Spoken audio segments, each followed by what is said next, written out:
जिन पुद्गल वर्गणाओं से अपने शरीर बनाया था उनको छोड़ दिया, वमन कर दिया, पुनः उन्हीं शरीर की वर्गणाओं को इकट्ठा करके फिर उन्हीं शरीर उसी शरीर बना लिया। वमन करके नहीं चाट लिया क्या? जो भोजन भोगा था उस भोजन को छोड़ दिया मल बनाकर, फिर उसी भोजन को ग्रहण कर लिया। चीजें बदलती जाती हैं, पर्याय बदलती जाती है, बस अंतर इतना है, पर्याय बदलती जाती है, इसलिए हमें लगता है नवीन नवीन है। लेकिन मेरे मित्र, संसार में कुछ भी नवीन नहीं है, सब पुराना ही पुराना पड़ा है।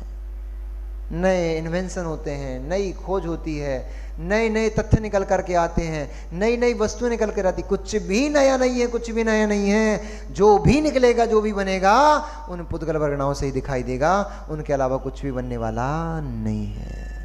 भोगो किस किस को भोगते हो। और जीव इस सत्य को नहीं समझने के कारण इस शरीर में, इस संसार की वस्तुओं में, संसार के इन संबंधों में तीव्र राग कर बैठता है और राग करके मोही बन इन्हीं में फंसा रहता है। ऐसे ये संसार बढ़ते चला जा रहा है। हे गौतम, हे गौतम, हे गौतम, ऐसा ही करते करते ये जीव नरक और निगोद में जाके गिर जाते हैं, पुनः पुनः कष्टों को भोगते हैं, पुनः पुनः कष्टों को भोगते हैं। कोई पुण्य की कणिका, कभी किया गया कोई सुकृत इस जीव का उदय में आ जाता है। उस उदय काल में पुनः पुनः इस जीव के द्वारा कभी किसी काल में किया गया कोई सुकृत उदय में आ जाता है। उस जीव को, उस पुण्य के नियोग से उस जीव को थोड़ा सा क्षोभसम प्राप्त हो जाता है। उस क्षोभसम को प्राप्त करके कभी यह जीव त्रियंच त्रस पर्याय को प्राप्त हो जाता है, ऊंची ऊंची पर्यायों को प्राप्त हो जाता है। और वहां बैठ के कभी शायद मुनिराजों के दर्शन कर लिए होंगे, जैसे अपन लोग। इसलिए हम कल बोल रहे थे ना, इसलिए चौकों में नहीं जाना है कि आपका भोजन घर का करना है हमें। आप तो भोजन वही कराओगे, चाहे यहाँ कराओ चाहे वहाँ कराओ, लेकिन इसलिए घरों में जाना है, कम से कम मुद्रा लगा के निकलेंगे। जो जीव बेचारे इस मंदिर के प्रांगण तक नहीं पहुँच पाते हैं, जो जीव बेचारे इस मुद्रा के दर्शन सामान्य नहीं कर पाते हैं, वे लोग भी राह पे चलते हुए मुद्रा लगा जाते हुए मुनिराज के दर्शन करके अपने सम्यक दर्शन की भूमिका तैयार कर लें। अभी चिंता नहीं करना, तो सब आने वाला है इसमें। कैसे एक जीव ने मात्र मुनिराज के दर्शन करके और एक क्षण के परिणाम विशुद्ध किए थे, उस विशुद्धि से वह जाकर अजितनाथ भगवान के समोषण में बैठ गया था। आएगा इसमें आएगा। चलते हैं। इसलिए किंचित कदाचित कोई जीव थोड़े से पुण्य की कणिका इकट्ठी करता है, उस पुण्य के नियोग से यह जीव मनुष्य बन जाता है और मनुष्य बन करके पुनः तप कर लेता है, पुनः परिग्रह से विरक्त हो जाता है, पुनः पापों को मंद कर लेता है, त्याग कर देता है, एक देश भी त्याग कर देता है अथवा सर्वदेश त्याग कर देता है और कषायों का निग्रह करता है, इंद्रिय निरोध करता है। ऐसा करते हुए वह जीव स्वर्ग में देवत्व को प्राप्त होता है। और जो पूर्ण रूप से कसायों का निग्रह करके पापों को समाप्त करके निज आत्मा का ध्यान करते हैं, वे जीव इस संसार परिभ्रमण चक्र से छूटते हुए परम मोक्ष सुखों को प्राप्त कर लेते हैं। कैसे करते हैं? तो उन्होंने कहा, हे गौतम, संसार की बड़ी विडंबना है। इस संसार में तत्व को सुनकर के भी जीव चेतते नहीं हैं। बड़ी विडंबना संसार की है गौतम, कि इस संसार में जीव मेरे द्वारा उपदिष्ट तत्व का श्रवण तो कर लेते हैं, पर तत्व का उपदेश सुनकर कभी अनेक तीर्थंकर हो चुके हैं। अनंत 24 इस भरत क्षेत्र भरत भूमि पर हो चुकी हैं, लेकिन अनंत 24 बीतने कितने बार समोषण सज चुके हैं, कितनी बार भगवान जिनेंद्र के उपदेश हो चुके हैं। मैं कोई पहला तीर्थंकर नहीं हूं गौतम, मेरे जैसे इससे अनंत कल्प काल व्यतीत हो चुके हैं और मेरे जैसे अनंत तीर्थंकर इस भारत भूमि पर, इस भरत क्षेत्र की भूमि को सुशोभित कर चुके हैं, ऐरावत क्षेत्र की भूमि को सुशोभित कर चुके हैं, विदेह क्षेत्र की भूमि को सुशोभित कर चुके हैं। पर तब भी कितना उपदेश हो चुका है, लेकिन अब बेचारे अभागे जीव तत्व का उपदेश सुन करके भी अपनी आत्मा का कल्याण नहीं कर पाते हैं। कुछ जीव होते हैं, कुछ जीव होते हैं जो उस उपदेश को सुन करके थोड़ा मन निर्मल करते हैं और सम्यक दर्शन को प्राप्त कर लेते हैं, लेकिन कोई भी व्रतों को अंगीकार नहीं कर पाते हैं।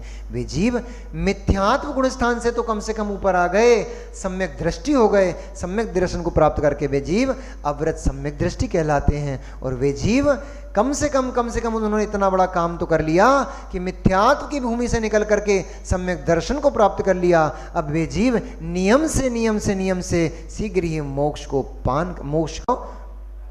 गमन करेंगे। कुछ जीव सम्यक दर्शन को साथ प्राप्त करते हुए अणुव्रतों को धारण कर लेते हैं, कुछ जीव अणुव्रतों को धारण कर लेते हैं, पर वे भी प्रतिमा आदि को ग्रहण नहीं कर पाते हैं, सामान्य 8 मूल गुण आदि को ही धारण कर पाते हैं, और कभी कभी तो उनसे भी च्युत हो जाते हैं।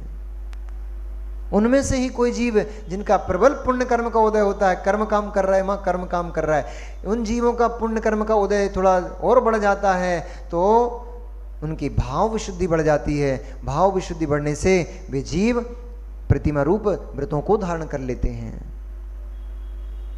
उनमें से ही कई जीव प्रतिमा को धारण करके उसके स्वरूप को न समझने के कारण पतित हो जाते हैं और पुनः जाकर के उन नरक आदि भूमियों में गिर जाते हैं।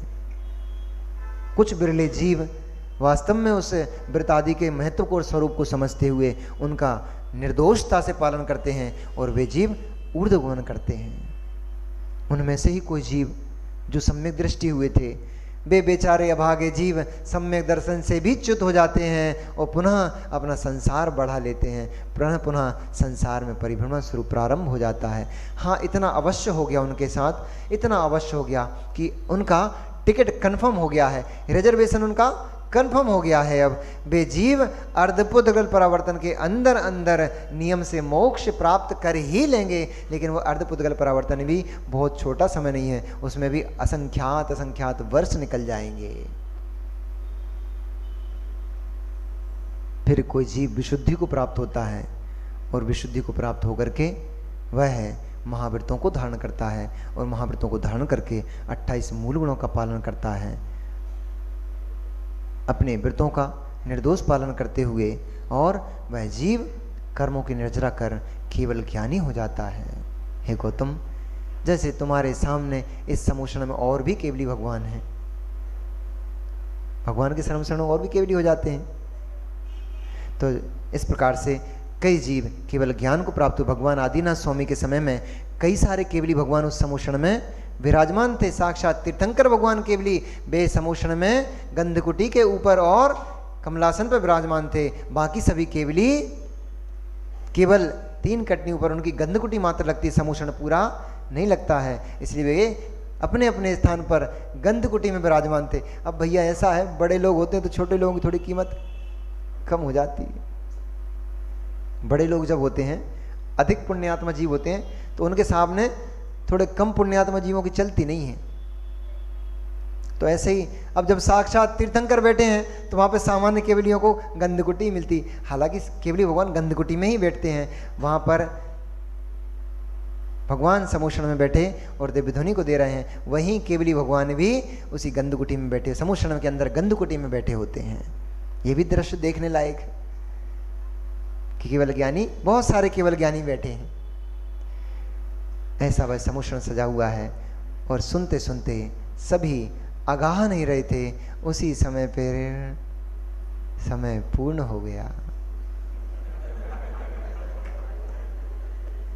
उसी समय पर समय पूर्ण हो गया, समूषण का विघटित होने का समय आ गया और सारे जीव निराश हो गए।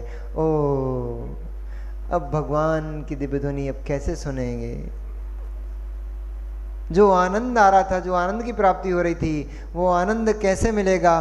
भगवान ने तो बोलना बंद कर दिया है, भगवान की दिव्य ध्वनि निकलना बंद हो गई है। भगवान ने अंतिम बार बोला ओम, चारों ओर सन्नाटा हो गया, चारों ओर सन्नाटा हो गया, सभी स्तब्ध हो गए। ओ, जो आनंद आ रहा था, जो आनंद आ रहा था, वो आनंद ठहर गया, ठहर गया। वह आनंद ठहर गया। सभी सब जैसे ही समोषण का विघटन हुआ, सभी श्रावक श्राविका, सभी त्रियंच देव देवियां सभी अपने अपने स्थानों को वापस गमन कर गए। और जैसे आप लोग यहाँ से निकलते हुए बातें करते जाते हो, भैया आज महाराज जी ने ऐसी बात कही थी, भैया महाराज जी ने आज ये बात बहुत अच्छी बताई, हमें ये बात बहुत अच्छी लगी, ये बात सुनकर बहुत आनंद हुआ।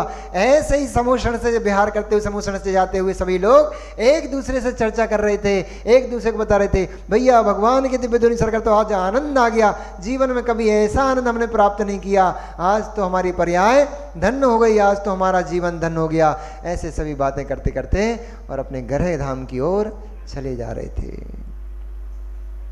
रात्रि हो गया।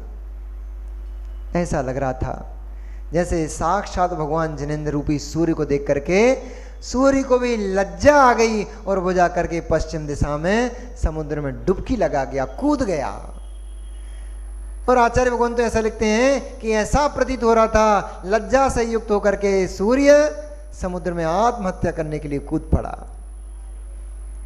उसको भगवान जने का तेज सहन नहीं हुआ, इसलिए सूर्य अस्ताचल की ओर चला गया। और जैसे जैसे सूर्य की रश्मियां, जैसे जैसे सूर्य ढलते जा रहा था, वैसे वैसे सूर्य की किरणें समिटती जा रही थीं और सूर्य की तरफ वापस चली जा रही थीं। जैसे जैसे किरणें वापस सूर्य की तरफ चली जा रही थीं, वैसे वैसे आकाश में चारों ओर लालिमा छा गई थी। आकाश पूरा लाल लालिमामय हो गया और लालिमा से देखते देखते देखते देखते उस अंधेरी ने घेर लिया, उस काली रात्रि ने संपूर्ण नगर को व्याप्त कर लिया। जैसे साधु हीन में और उच्च में भेद नहीं करते हैं, जैसे साधु श्रेष्ठ पुरुषों में और दरिद्री पुरुषों में, हीन पुरुषों में भेदभाव नहीं करते हैं, ऐसे ही चाहे पर्वत हो, चाहे मैदान हो, चाहे भवन हो, चाहे खंडहर हो, सभी को उस रात्रि ने समान रूप से घेर लिया। चारों तरफ अंधकार ही अंधकार फैल गया और उस अंधकार में सभी, अब आप लोगों के लाइट वाइट की व्यवस्था है, ट्यूबलाइट इन्वर्टर चल जाते हैं, वहाँ थोड़ी ये व्यवस्था थी। तो जैसे ही रात्रि व्याप्त हो गई, सभी जन विश्राम करने जाने लग गए। और जैसे सभी जन विश्राम करने जाने लग गए, वैसे ही सैनिक राजा भी अपने शयनगार में गया।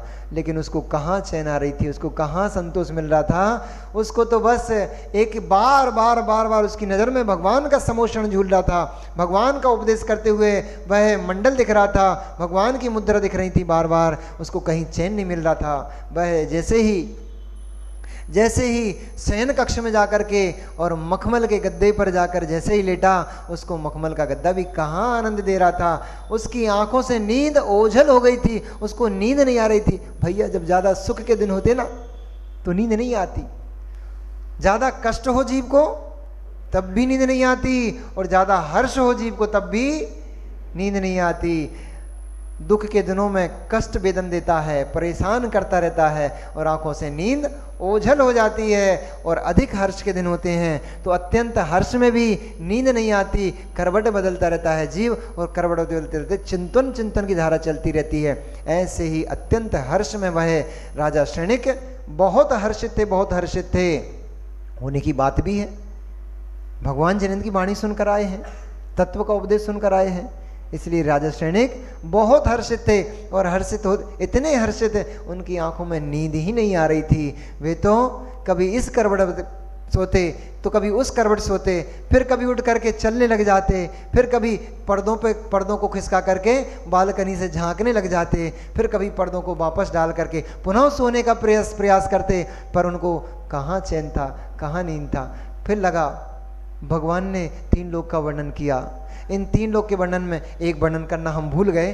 उन्होंने भगवान जिनेंद्र ने जब वर्णन किया था उसमें उन्होंने पुरुषार्थ करते हुए जीव उत्कृष्ट अवस्थाओं को प्राप्त करता है, उनमें 63 सलाका पुरुषों को प्राप्त करता है, अवस्था को प्राप्त करता है, 169 महापुरुषों रूप अवस्था को प्राप्त करता है। अब नाम बताने का समय नहीं रहा, इसलिए उन अवस्थाओं को प्राप्त करता है। उन्हीं बातों का वह शयनिक के बार दिमाग में चिंतन आ रहा था। वे 63 सलाका पुरुष कौन होते हैं, वे 169 महापुरुष कौन होते हैं, कैसे होते होंगे, उनकी जीवन शैली क्या होती होगी, ऐसा चिंतन बार बार बार बार उस राजा शृणिक के अंदर कोलाहल मचाए हुए था।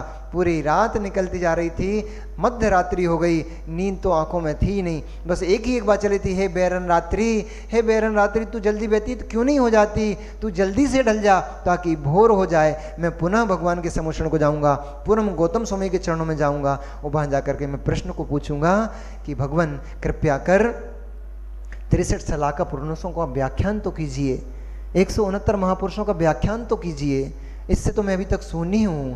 ऐसा चिंतन करते करते राजा क्या सोच रहा है कि नींद, चौपाई कैसे पढ़ते हैं, चौपाई कैसे पढ़ते हैं, अभी पढ़ते रहे थे चौपाई, हो नींद नहीं व्याकुल है नैना, राजा शृणिक व्याकुल हैं, नींद नहीं आ रही है, खरबड़ बदल रहे हैं, छटपटा रहे हैं, कैसे जल्दी से रात व्यतीत हो जाए ताकि मैं पुनः भगवान के दर्शन करूं। नींद नहीं व्याकुल है नैना, कैसे बीते बैरन रहना, नींद नहीं व्याकुल है नैना, कैसे बीते बैरन नैना, जाऊं प्रभु द्वार पुनः दर्शन को, मिले संतोष मेरे इस व्याकुल मन को। कैसे रात जल्दी से व्यतीत हो जाए, जल्दी से भोर हो जाए, सुबह हो जाए, ताकि मैं पुनः पुनः जाकर के भगवान से प्रश्न करूं कि भगवान उन महापुरुषों का व्याख्यान तो कीजिए।